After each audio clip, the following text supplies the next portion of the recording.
Hi అండి అందరికీ. నేను ఇవాళ టెంపుల్కి వెళ్తున్నాను. బళ్ళారి దగ్గరలో ఉన్న ముండ్రిగి అనే గ్రామంలో ఉన్న రాములమ్మవ్వ టెంపుల్కి వెళ్తున్నాను. ఇక్కడ రాములమ్మవ్వ చాలా పవర్ఫుల్ అండి. లోపలికి వెళ్ళగానే ముందుగా వినాయకుడి దగ్గరికి వెళ్ళి దండం పెట్టుకొని ప్రదక్షిణలు చేశాను.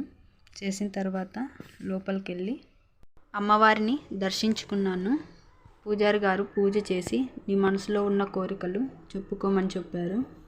నువ్వు మనసులో ఏ కోరిక కోరుకున్నా అది తప్పకుండా నెరవేరుతుంది. కొద్దిసేపు కూర్చొని వెళ్ళమని పూజారి గారు అన్నారు. కొద్దిసేపు కూర్చొని బయటికి వెళ్ళాక నాగదేవత దగ్గరకు వెళ్ళి దండం పెట్టుకోగానే ఆ తల్లి వరం ఇచ్చినట్టు అనిపించింది.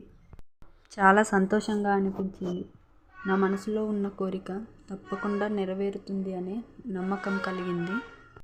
ఆ పువ్వు తీసుకొని కళ్ళకద్దుకొని అమ్మవారిని ఇంకొకసారి చూసి ఇంటికి వచ్చేసాను. ఈ వీడియో నచ్చితే లైక్ చేసి సబ్స్క్రైబ్ చేసుకోండి.